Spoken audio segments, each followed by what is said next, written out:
With the first question of physics. Which device is used to measure electric current? So ammeter is a device which is used to measure the electric current. Electric current को हम ammeter device से major करते हैं. Next question is SI unit क्या है luminous intensity का? So the answer is candela. Candela is the SI unit of luminous intensity. The next question is why does a star twinkle in the night sky? रात में जो तारे होते हैं वो क्यों चमकते हैं? What is the phenomena behind that? So the answer is atmospheric refraction of starlight. ये आप वर्ड याद रखना, atmospheric refraction, due to which we are able to see twinkling of the star in the night sky. Next question is what type of mirror is used as a rear view mirror in vehicles? गाड़ियों में जो mirror होता है वो कौन सा type का mirror होता है? That is convex mirror. Provides a wider field of view. इससे जो पीछे जो व्हीकल्स आता है so the driver is easily able to view those vehicles and the people behind our vehicle. Okay, wider view देता है वो. Next question is what is the minimum distance required to hear an echo clearly?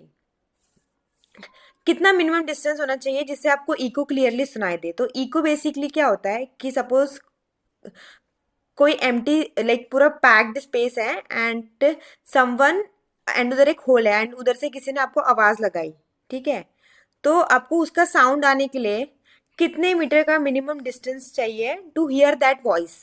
Okay, तो that is approx 17 metres. Next question is why does an oil slick on water show brilliant colours? आपने देखा होगा जब oil की एक बूंद पानी में गिरती है तो उसमें ऐसे कलरफुल जो बबल रेज होता है उसमें कलरफुल कलर्स शो होने लगता है. This is due to the interference of life. ऐसा विब्ग्योर फॉर्म में आपको अलग अलग कलर्स शो होने लगते हैं थोड़े. That is due to interference of light. The next question is which phenomenon explains the mirage effect in desserts?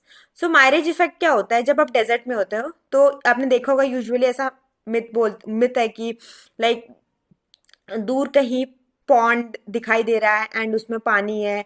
ऐसा जो एक मायरेज इफेक्ट इसे बोलते हैं जो हमें डेजर्ट में यूजुअली दिखने मिलता है. तो this is because due to total internal reflection.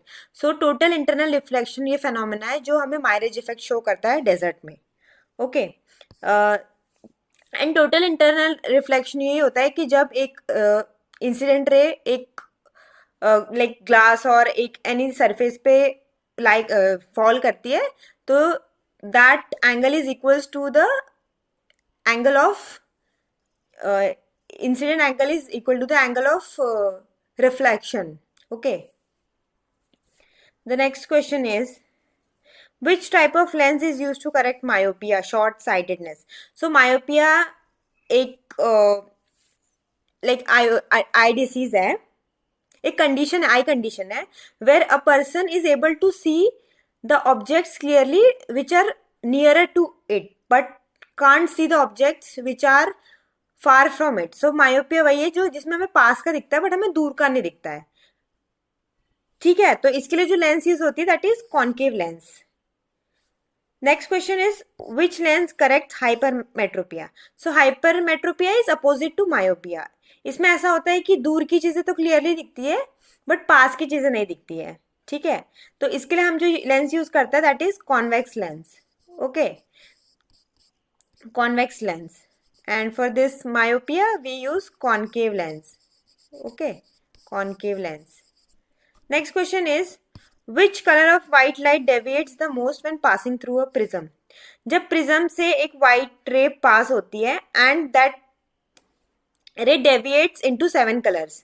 तो जो रे डेविएट करती है 7 कलर्स में वो विबग्योर एक विबग्योर फॉर्म में फॉर्म होती है. That is violet, indigo, blue, green, Y से येलो, ओ से ऑरेंज एंड आर से red. So the light which deviates the most is violet. Okay, and जो सबसे लीस्ट डेविएट होती है वो होती है रेड. ये इसमें एक चीज याद रखना कि जो वॉयलेट कलर होता है उसका लीस्ट वेवलेंथ होता है. ओके, लीस्ट वेवलेंथ होता है एंड हाईएस्ट फ्रीक्वेंसी होती है, ठीक है. Wavelength is equal to the inverse of frequency, okay. And जो रेड कलर होता है वो उसकी जो वेवलेंथ होती है वो सबसे हाईएस्ट होती है, okay, highest wavelength, because and इसकी जो फ्रीक्वेंसी होती है वो सबसे लो होती है, ठीक है। The next question is what type of wave type is used in sonar and radar tracking. So basically sonar जो होता है, जो ओशन के अंदर हमें डिटेक्ट करने के लिए काम होता है, डिवाइस होता है, that is ultrasonic waves, okay. Sonar use sound and radar uses radio और माइक्रोवेव, ओके। सो सोनार जो होता है ये साउंड डिटेक्ट करने के लिए होता है, और जो रडार होता है वो रेडियो, वो यूज करता है radio waves to detect the things which happening in the air. और ये जो आपने देखा होगा फ्लाइट, ये सब का जो मॉनिटर होता है रेडियो वेव से होता है। The next question is what is the unit use to measure the intensity of sound. So intensity of sound हम मेजर करते हैं unit that is decibel. Decibel is the unit to measure the intensity of the light. Okay, so the next question is, let's come to the next question, that is how does the speed of sound change when moving from air to water. एक medium से जब दूसरे medium में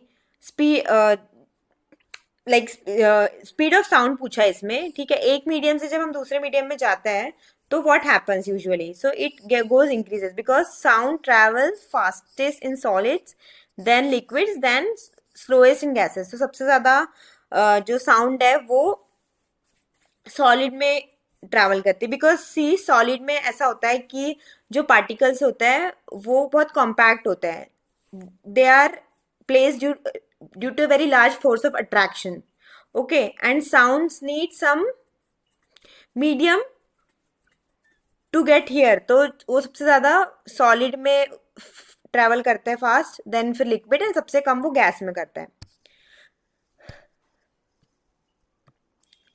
Okay, so the next question is what phenomenon causes the pitch of an ambulance siren to drop as it moves away।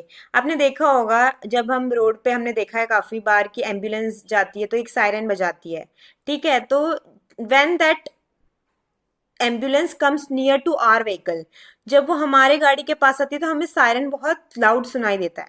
But as the ambulance started moving far from our vehicle, जैसे वो दूर जाना शुरू करती है तो हमें आवाज कम आने लगती है, ओके। तो उस जो वो इफेक्ट होता है that is called Doppler effect, ठीक है, उसे हम डॉपलर इफेक्ट बोलते हैं, ठीक है। Due to this effect this phenomenon is caused.